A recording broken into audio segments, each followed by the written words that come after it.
Good evening and welcome to another edition of Inspire here on East Mojo. I'm your host, Parma Paljor. Tonight, we'll be speaking to somebody from the Northeast who's made a name for himself, not just across India, but across the world. I'm talking about a person who's got many firsts to his name. Bhaichung Bhutia joins us for a special talk to speak about his journey from being a very successful footballer to now charting a new course in the field of politics. Bhaichung, thank you so much for joining us here on East Mojo. Thank you so much. Thank you, Karma. So it's been an incredible journey for you. You started off as one of the most successful Indian captains. You were one of the first to play in Europe, sign up for a club, Padma Shri, a lot of awards to you. If you look back, would you have changed anything that you did in your journey till what you are today? In terms of football, not much. I am very much happy with whatever I achieved. Looking at what football scenario is in India and the period when I played, we did not have, you know, footballers in India being professional footballers, making a living out of it. And in terms of challenges in infrastructure, the training, the exposure, the platforms you get were limited. So, and at the same time, obviously, coming from Sikkim, you know, football was really big in Sikkim, but not many footballers in Sikkim apart from Mr. Jerry Basi and then Pem Dorji who made it to clubs there. But everybody wanted to play for bigger clubs and play for India, ultimately to get a job. And that was the most players across India was looking into that. So to make their life secure, and that is where I think the challenges were. But apart from that, football wise, not much. But politically, yes, I think that I would be happy. Few mistakes which I've done. Obviously, one was fighting election for TMC, which I felt I did take it. It was my responsibility, but I don't think I was completely ready for that, and just took it out of sheer challenge. But sometimes it's just not only challenge and things like that. And that was one big mistake which I felt politically wise, to have fought for just not once, first with Lok Sabha, and second was fighting in Siliguri, despite not actually wanting to really fight. But sometimes, you make those mistakes. So if you're not heart is there to really fight elections and be with the party, and you end up doing that. So these are two major mistakes, I would say. But it was at the end a great learning experience for me. But it really was a mistake. I'm not saying that the party was bad, but I think I was or might not have been ready. But Nigel, it is a double-edged sword, that particular decision, when you look back on, taking that political plunge with a particular party. But don't you also feel that the love that was showered on you by the people in Bengal, especially Mamta Banerjee, the kind of love she gave you, that you perhaps thought at that point in your life that you owed it to them to stay back and maybe change things for the better there. So maybe that was the reason for your decision. You can't overlook the love that the people of Bengal gave you.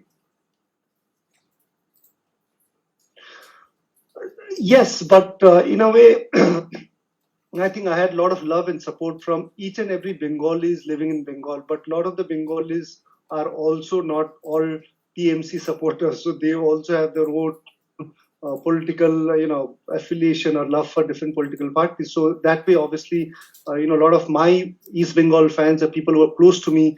Obviously, were not too comfortable me going to politics, that too with a political party, because they also had different ideology and different interests. In fact, one of my best and somebody whom I really admire as political leader in India and in Bengal, Ashok Bhattacharya, I fought against him as well. He was one of the best person when I was playing in Calcutta. He's from Silguri, and he really used to be very very friendly as an elder brother. So those are things I think when you obviously politics was always there to me. I wanted to get into politics. I wasn't sure about the timing, but when the opportunity came, and that too from Darjeeling, I thought that the issues what's happening in Darjeeling with the Gorkhaland issues, and also being in Bengal, I could contribute, through politically as well. And obviously in India, I think a lot of the policies for everything, including sports, education, health, are all done through policies by politicians. So, with the kind of exposure and with the kind of, I think, sincere and hardworking thing, which I always would do it, and bring, clean politics into Indian politics, was what I'd always thought, and which I would always want to do it. That I could bring in some changes, positive changes, in all the sectors, including sports as well. So, but for that to happen, you need to win elections, and to win elections are just not on clean, nice ideologies. So that's what I've learned about it. Right. Also remember, viewers, this is a two-way street. So you can put in your comments, your questions if you have any, or comments in the comment section, so that I'll take those questions to Bhaichung.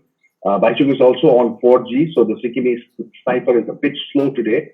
So just forgive us if there is a certain lag here, or not often you'll get the Sikkimese sniper on 4G. He's always on broadband. Bhaichung, are you, were you disappointed when you look back? You had all the stardom in the world.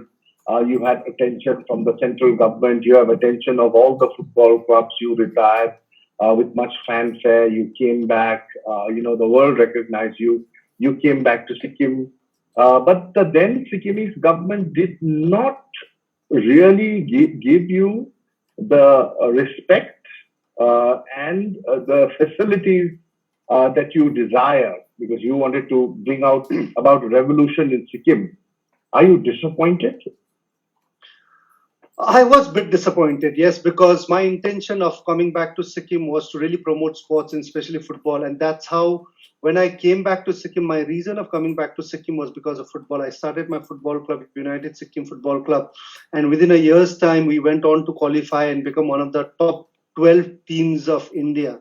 And that was the time I thought, we could really give a lot of opportunities, platforms, and build this club into such a good club in Sikkim. And just not Sikkim, but give a lot of opportunities to players from Northeast as well.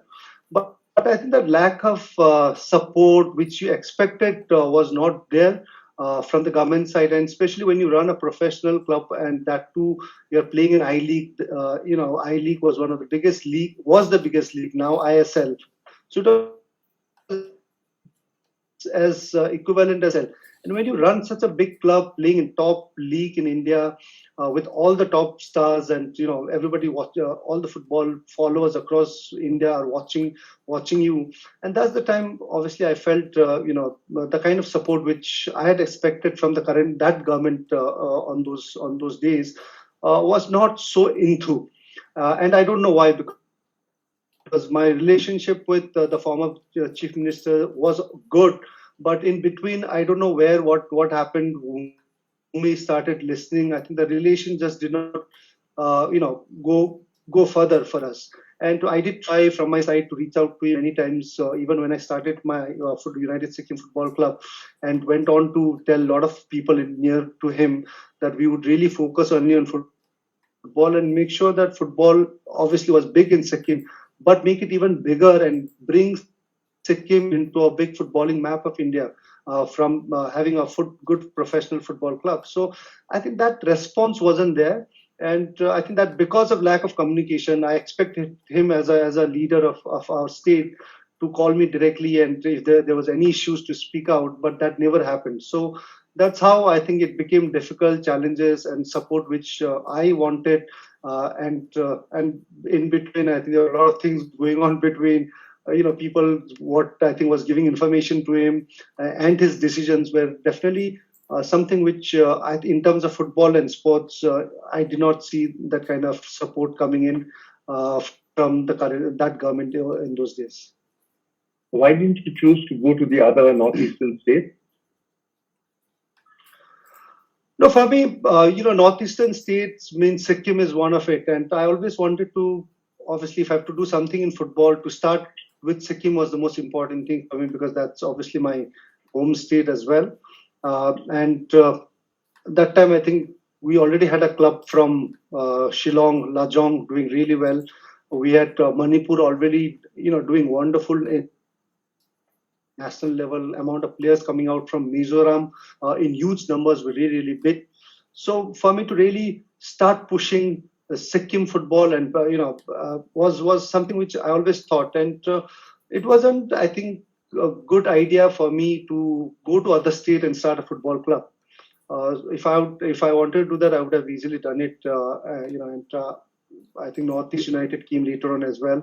But even then, I was not working. So I was still trying to make sure the United Sikkim Football Club does succeed, and it has to be from Sikkim. It must have hurt a lot, obviously, when you had to take that decision to finally shut the club, which was, doing well at that time. Any hopes that we will see another team again soon on the same line? No, I think United Sikkim is still on. We're planning to work more on grassroots, and in fact, this year we had collaborated with Government of Sikkim Sports Department to, we did the entire winter coaching camp. It was a joint effort, and from there we were looking at taking two teams, under 14 and under 16, to Delhi and get the two best footballers out of Sikkim and give them a one week to 10 days training in some of the top European clubs in this summer. But obviously with COVID-19 that didn't happen. And also give two footballers complete scholarship in Bhaichung Bhutia Football Academy. So with COVID-19, I think that did not take off. But, coming to politics, also there's me coming to politics, one of the reason also is football, because if United Sikkim had progressed and done well, I don't think I would ever imagine coming to politics this soon. Then I would be really focusing on really making the club bigger and better. But I think within 2-3 years, with the challenges, difficulties, and the support which we expected did not happen, the club also started, sliding down, and we got relegated. And then obviously sponsors were a major issue to get good financial sponsors. And when you don't have good financial sponsors, it becomes very difficult to run a good team that can compete with the best clubs in India. That's how I think we lowered the standard of the club by just trying to make it regional and play local tournaments. And that's where I had time. And that's the time when TMC came up with 2014 saying that, why don't you fight for us? And I think that was the time where I was just, frustrated with football, not where I wanted to take United Sikkim. Did not happen, and then I had nothing, so we had brought down club to second division and just locally, and that's where at that moment, the TMC ticket for MP came in, and that's what I thought. It's important that if anything has to progress in India or in Sikkim or in Bengal, policies has to be right, and that's what I thought. Good people, especially sports person, should get into politics, because I think sports person can only achieve their success through hard work and transparency, because they have to perform in front of people to really succeed. And you have no shortcut success in sports. And that's where I think people, when you have that, you need to bring that into principle, into politics. And I think India right now needs good, sincere, clean political people who can really work for the betterment of the people, rather than coming to politics and making their own future and their family's livelihood, which is very, very sad in Indian politics right now, including Sikkim politics. So are you an accidental politician? No, I'm not. I always was interested in politics. When I was even playing, I always followed politics in India. So I would not say the only thing I would regret, obviously, which I said the two decisions was, I think fighting that election was a little too early for me, and accepting the ticket for the second time was also a big mistake. But I always was interested in politics. The only thing was the timing of getting into it was something which I had not thought about it. But I think the failure of United Sikkim Football Club in Sikkim, with the kind of frustration and the expectation from people and the government, did not happened. And 2011, 12, 13, and then suddenly by 13 we had cut down the club into a smaller club, just a regional club. So there were a lot of things. There was nothing much to do personally. So that's where I think the ticket came in, and then I thought, why not take a gamble to it? So that's how I got into politics. Right, those who are watching, you can ask questions. Just put it in the comment section. I'll make sure that Bhaichung answers it. Bhaichung, I'll go back again to the bigger club, the national club, the political club, which is the Trinamool. It's interesting that you call it a mistake. I get it. I don't get it also, because one would have assumed that playing with a bigger club would have given you more experience, would have prepared you for what is to come back home. Then why call it a mistake?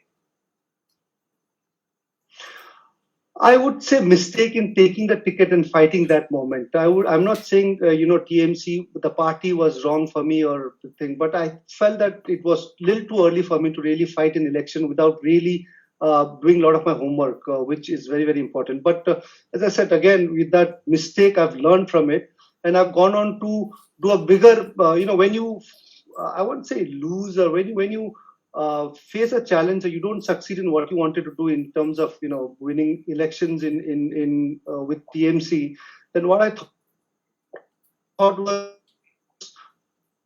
starting my own, because a lot of people, when you don't achieve what you want to, then tend to give up. I think whenever you fail, you need to fail in a bigger way and start coming in a bounce it even bigger, and came back and started my own political party with a few of my friends. So don't if you fail, I think you fail and go higher. I think every there's a saying, if you want to succeed, go step by step higher.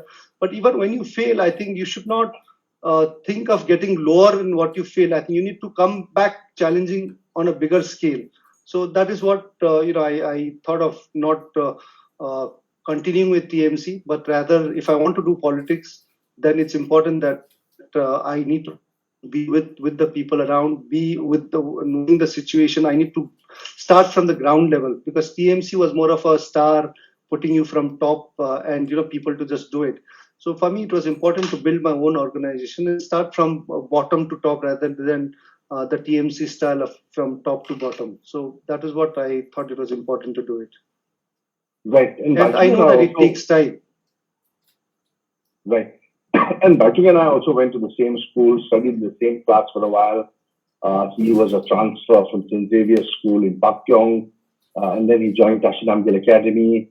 But immediately after, he started playing football. I think at the age of 16, in 1993, I still remember, because we went to watch most of his matches and cheer him on. He got selected, and he joined East Bengal. Correct me, Bhaichung. I'm just yes. So East Bengal, you joined the club. The Sikkimese sniper did not become a Sikkimese sniper. You did not have the wherewithal at that time to start your own club. Here, you've taken a completely different route.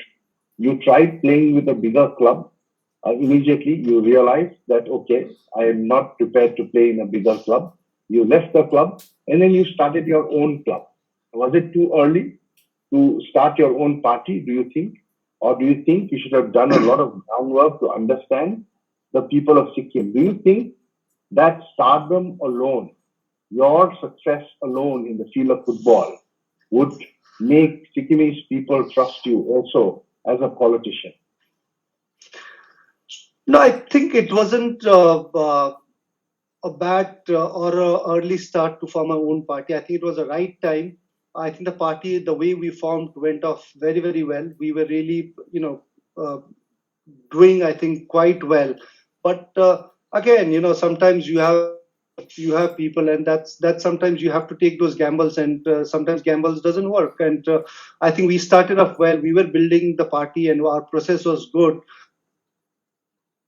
But certain people whom we really thought would contribute for the welfare of people of Sikkim, because our party was completely on Sikkimese issue and people of Sikkim as a first priority, and our entire issue was first Sikkim, because that was what we were looking at, preserving our rights of Sikkimese people, and making Sikkimese issue the first priority. But in that, I think we were obviously the judgment was wrong, and to entire people of Sikkim and India would know that don't come with those principles. They talk to you what they in the face and tell the crowd and the audience what sounds good for the people, but ultimately I think the self-interest comes in. And I don't feel sad for senior leaders who actually I personally thought that would work for the interests of people, but at the end people work for the seat, for political seat, and for financial gains, and which is one of the saddest thing in Sikkim politics today, because I think everybody in Sikkim, I'm not saying everyone, but maximum of people who are into politics, are just for taking those chair, trying to win, and for the chair and for own personal gains. So which is very, very sad. And hopefully, I think people of Sikkim have started realizing that, and I think now the younger generation are much more aware in Sikkim than compared to a lot of other parts of northeastern India. So I think the younger generation have now started following. We've been seeing with social media coming in. I think the great thing is all the younger generation are aware of all the rights, political issues, to information, to what's happening around the world. So I think that is changing quite a lot in Sikkim, and hopefully I think Sikkim in sooner or later, and which is I feel from 2024 itself, people of Sikkim would not vote on communal grounds, and would not look into what community that certain leader comes from. They would look into completely for Sikkimese interest and benefit of Sikkimese rights and Sikkimese people. And when I speak of Sikkimese people, we have three community, Bhutia, Lepcha, Nepali, and then we have also 400 business community, which was originally with Sikkim, and the rights which they have not got. So I think we need to try and now speak being first Sikkimese rather than dividing into communities. And that is what the political parties in the past have been just playing on the communal and community politics, which is quite sad, and not looking at overall development of Sikkim, which by now should have been really, really far well developed than what it is. Right. But Bhaichung, if you look in the past and look at the two chief ministers that we've had who served longer terms, Nar Bahadur Bhandari and Pawan Kumar Chamling, both of them left behind certain legacies. If one gave roads and schools to every corner of Sikkim, the other one brought tourism and organic Sikkim. So both of them had a vision in mind for the state, which was, in a way, able to establish the state in the national radar as well as in the international radar. As a young politician, do you think you should have waited? Do you think you should have spent at least 4 to 5 years doing some social service, working on the ground, really connecting with your people before launching a party and deciding to fight elections? Not at all. I think the kind of people we had when we started the party, I think most of them were all in touch with the ground level people, and we were all, in touch with the ground reality and the issues of Sikkim. I think that the two CMs you mentioned, obviously, when you form a government, the things in terms of development is something which you have to do it. And in fact, few weeks ago, I posted statement in my Facebook saying that it's when the government claims that they build roads, bridges, things like that, we should obviously say thank you, but that's also the people's money which they're building it, so it's their duty to build it. But what I don't really see is that Sikkimese people by now, or the state government of Sikkim, should be also self-reliant. I'm not saying completely, but in a bigger way, we should be able to be a self-reliant state rather than always depending on center to give us the grants. I think that's something which we, by now, the kind of population we have, it could easily be a self-reliant state by now, and which I think is not happened, and that is one of the biggest failures. And yes, a lot of the CMs in the past have done a lot of good work. At the same time, a lot of them also have not been able to do which they should have done it. So yes, they have done good work, but at the same time, there have been areas where they could have done much better as well. Right. If there's one thing that you as a politician want to root out from Sikkim, that you want to work and eradicate, what would that be? I think one thing that I would not say one thing, because that would be a little unfair, because there are few important issues in Sikkim which obviously has to be really people of Sikkim who are there should really look into it. And my first obviously would be all the political parties to not get into communal politics, community dividing the community and playing that, and which I think the parties in the past have done it and also are present right now. So they do kind of communal politics. And somebody like me, if I come out and speak for my own tribe or the community, Bhutia community, people start looking to me as a communal leader. Because if I don't speak for my community, then who's going to speak? But if you speak good for your community, the other community start looking you as a communal leader. As a leader, you should not say anything bad about other communities, but it's important to speak for your communities as well. At the end, obviously, you have to speak for people of Sikkim, but there are some places where you'll have to speak for the community. And that is where I think I don't blame the people, but or the mentality what they have. This has been put into the brains from the time they're, for the last 20, 30 years. So that's where I think anybody speaks for, say, tomorrow for Chetri or a bound community, we would start saying, oh, he's communal. No, I think people should speak for their community and speak for the rights for their community without really saying anything bad to other communities or using, different communal languages for other communities. So I think this is where one of the biggest challenges in Sikkim today is that. And second, obviously, one of the other reason is the corruption which in Sikkim is there. So I think that today, when you speak of corruption in Sikkim, people tend to feel scared that if Bhaichung Bhutia's party comes to power, a lot of people, just not political class, a lot of people across Sikkim does have that kind of fear. But if we start cleaning it from the top, I think it can happen, and you don't need to be corrupt to really have great access to your life. If you do well, everybody benefits. So we need to make sure that we push it from the bottom of the pyramid so that everybody is lifted. But right now, I think it's only few top people at the top are are benefiting it. So when we speak of corruption issues, and it was one of the most important issues for us in the last election, and also working for Sikkimese interests and communal politics, which we wanted to eradicate. These were things I think in Sikkim slowly it will catch up, but it did not really take it in 2014 election. Right, that is one of the big worries, which you pointed out, and that's the reason why communal politics is played, not to the extent that is played in the rest of the country, but yes, there is an existence. All of us Sikkimese need to work together to eradicate it. But then, because of this, you are looked at, and let's not, mince words here, as a minority leader. Will you get the votes? See, this is where I think we need to change the thinking of people. Today we should not really look into the coming kind of leader. Obviously, you have seats which is there with that constitution. You can't change that. We need to preserve and protect that. But I think you need to try and see that any leader coming in are trying to work for the benefit of Sikkimese people and the interests of our rights.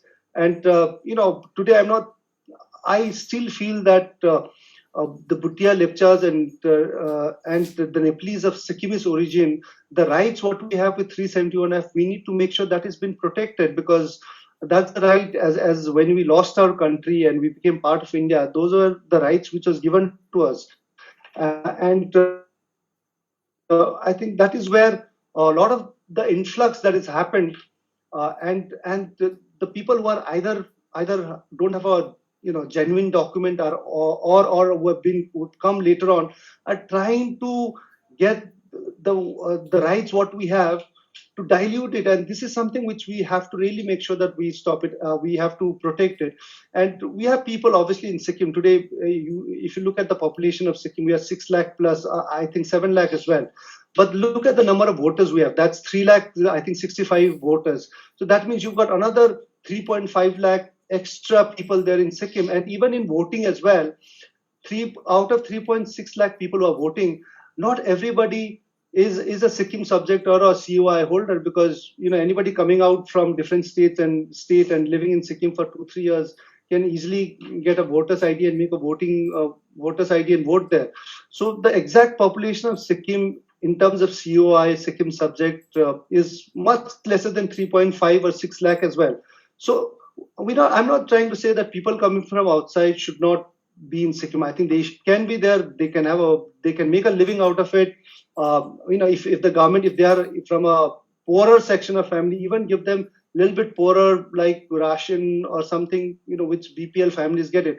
But I think the rights which are there, that they can't, like getting job, buying lands, which is there, because those are the rights which obviously when as a country we've merged into India, those are the rights which was given to us. And that is where I think we need to protect it. And people who does not have papers in Sikkim can always work there, make a living out of there. But in terms of even voting as well, I feel that we should really look into voters who are just coming 2-3 years and lived in Sikkim, getting a voter's ID. And that is, I think, going to be very, very dangerous, because politicians, just to win elections, they could do anything to make sure that the voters, whether it's genuine or non-genuine, make them papers and and that's the reason why we've got today, I think, almost 31,000 of fake COI, which is obviously government of Sikkim's data given it to the High Court. So, those are things I think where we'll have to really control and see that we are not, people don't misuse those. Right, and there is a real fear that the Sikkimese people, Bhutia's lectures and the Nepalese of Sikkim are going to be overrun one day. So the real population of Sikkim one day will perhaps, be in a total minority. So that is a fear that we live with and that Bhaichung has raised.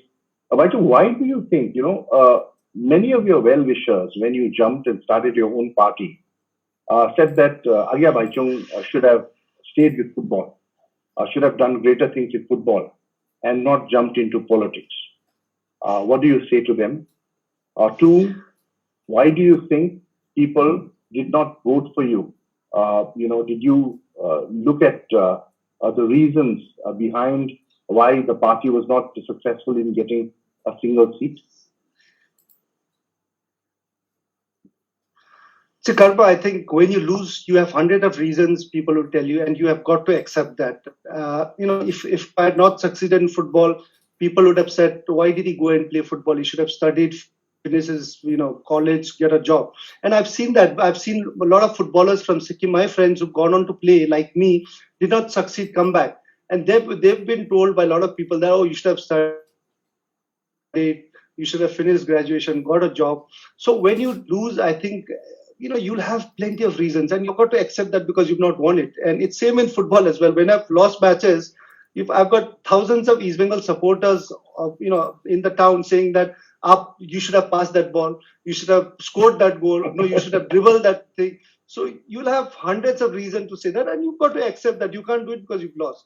So when you don't win, obviously in politics as well, people will say, you should have stayed in football, or you should have done that. That I think people are there to say, which they have right to say, and obviously a lot of people are saying for are concerned for me, and they obviously like me, so they obviously don't want to get me into politics, because obviously politics is a very, very dirty thing. That's what people across Sikkim and India says it, which obviously is true, because I think politics by politicians have made it very, very dirty. So I think it's important that the younger generation in Sikkim should be brave enough now to come into politics and get dirty and clean that. So if you want to change and clean and bring in the good governance and policies in your state, it's important that the younger generation has to be aware. And if they can get into politics is much, much more important. But if you're looking at getting into politics,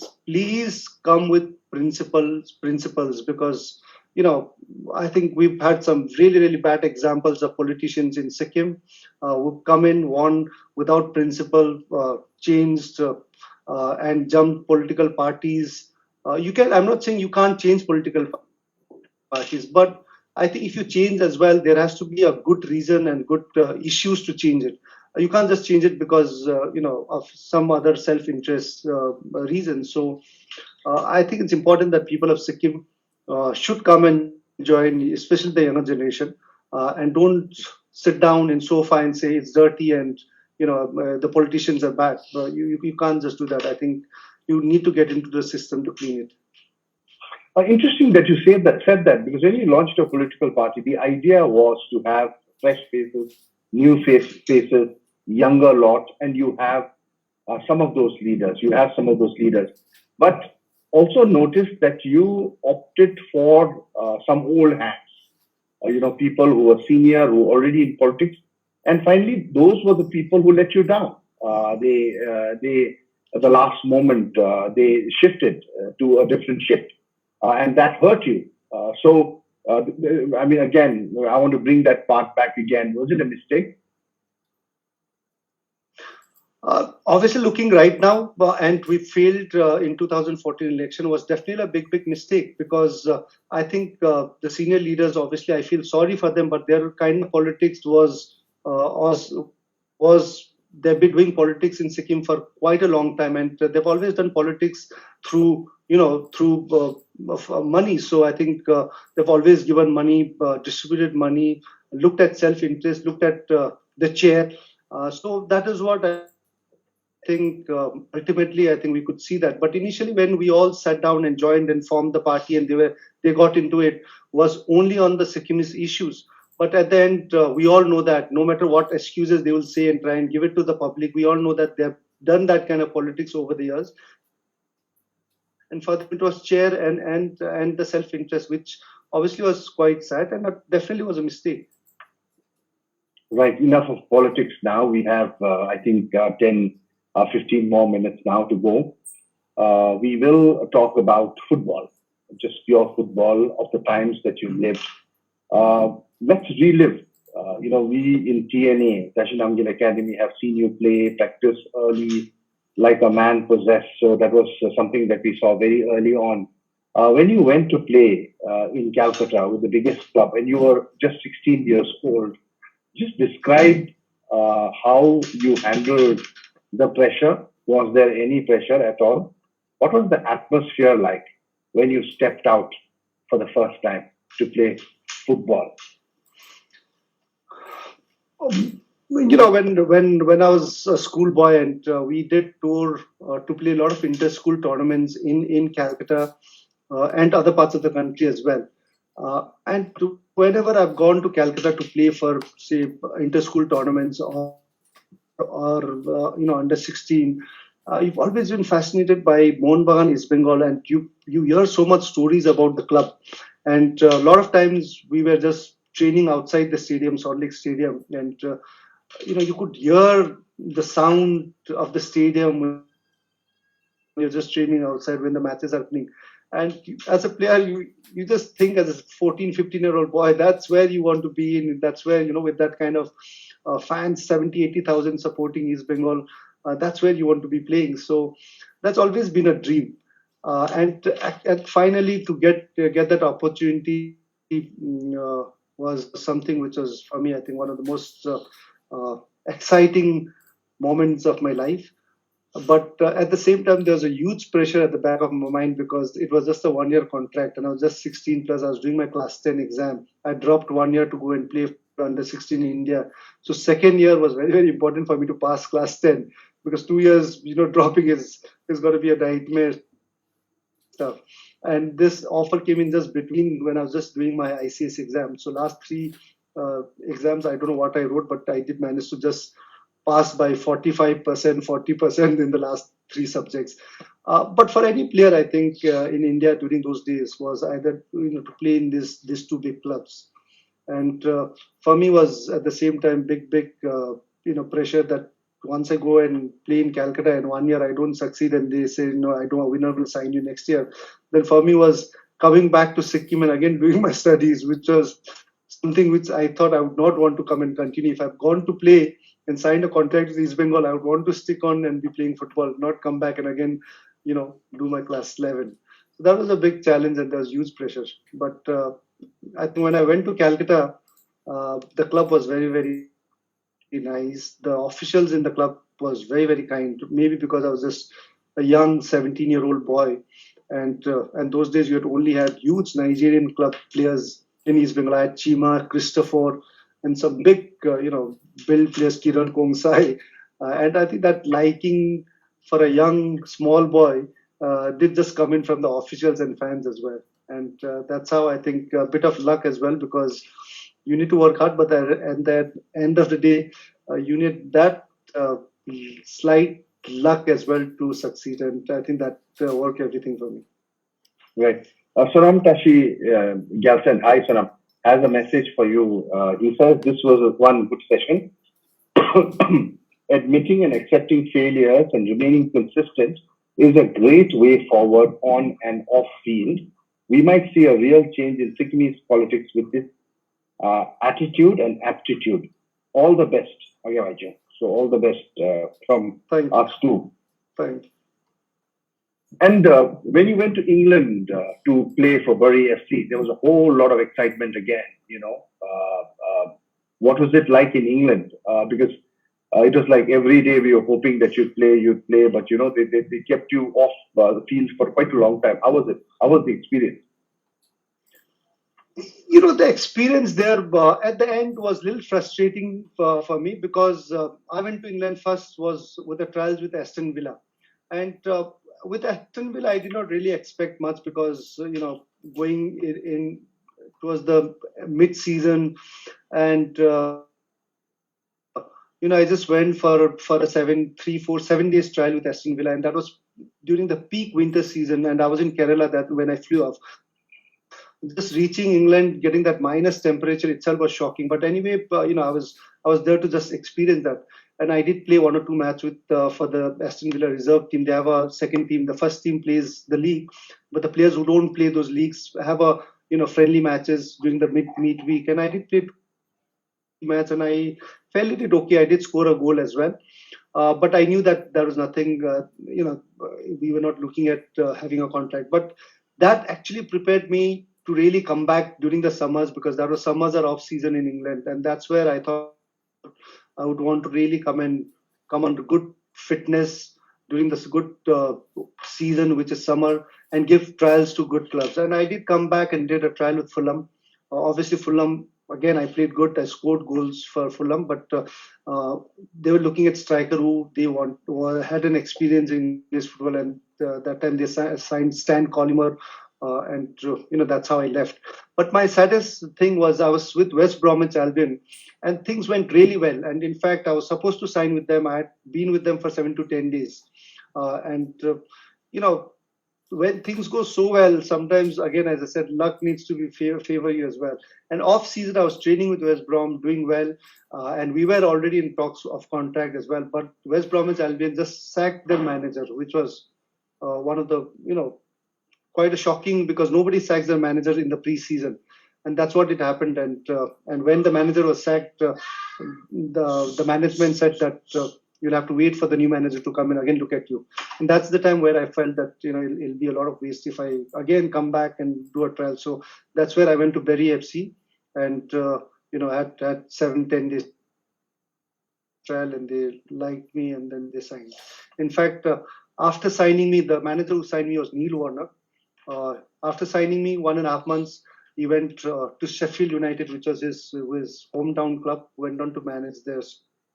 So sometimes it does not work, means doesn't work at all, because in England managers play a major role for a player. And when a manager signs you, he's definitely signed you because he's seen qualities in you, and that's how he utilizes those qualities.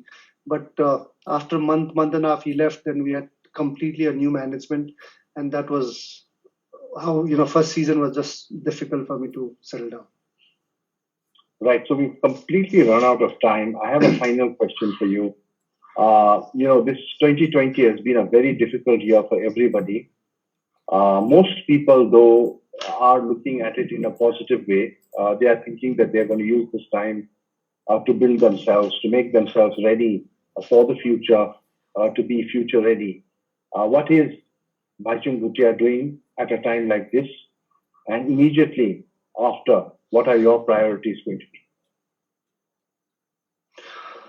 No, I think it's been challenging times, and when the lockdown happened, I was stuck in Siliguri, and then when Prime Minister announced that 21-day lockdown initially, I decided to stay in Siliguri purposely because I was alone here, and obviously to stay 21 days with the kids and also with the elderly people, I thought was not safe because I would not be staying at one place even 21 days lockdown. So that if I move around a bit, then the virus, I carry the virus and infect the kids or the elderly people. So the important thing was to stay alone, because for me staying alone in Siliguri got me to do a lot of things. I could do a lot of social work.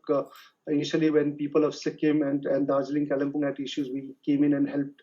At the same time, alone for me to stay here was important because I could do my workouts, stay fit, and was not really difficult for me to go and help people around Siliguri. In terms of even I went with the local leaders here to give in different wards, a ration and all that. So I was completely busy on those things, social things. At the same time, fitness and get my own self time and trying to see what from it gave me a good self time.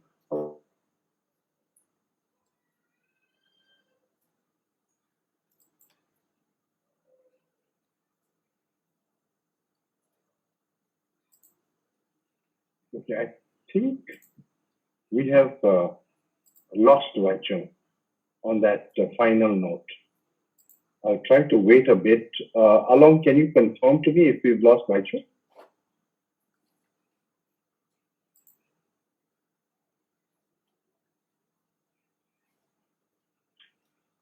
Okay, I think we've lost Bhaichung on that note, but I guess that was our final question. We wish Bhaichung Bhutia all the best for his future endeavors. Okay, he's back. He's back. So Bhaichung is back again. We'll try to speak to him. Bhaichung, can you hear me? Yes, please. Yes, I can. Sorry about that. Yes. Yeah. So we lost you on that final answer that you were giving. Go on. So that what I said. I think I had self time, which was very very important. At the same time, did manage to do a bit of social work. I did get my fitness when during this lockdown because which I was neglected quite a lot during over the years because of traveling. So that was important. But at the same time, I think but challenges are bound to come. And being a sports person, I think you face that every day because you go to train in the morning. There's always defender or a striker trying to take your place, a defender's trying to not let you score. So the challenges for me over the last 35 years when I played football has been everyday challenge trying to beat somebody else to succeed. So and this pandemic as well, for me it wasn't very very difficult where a lot of people we could hear that mentally I think people are feeling down and people are feeling bad about it. But all these challenges can only make you better and make you tough. And for people, I think it's important that they need to be positive, stay positive, and look at opportunities rather than just sit back and complain and say this is not happened. So I think in every situation, difficult challenges situation, you've just to be positive, come out strong, and be a winner. And that's what the life is all about. Right, Bhaichung, thank you so much for joining us here on Inspire. You certainly have inspired many to walk on your steps, and all the best now with what you're doing, and especially your political team. We wish you the best. Thank you, and we'd like to thank our viewers for watching us. I hope to come back again with another individual who inspires us all. Thank you. from Bhaichung and me, and good night.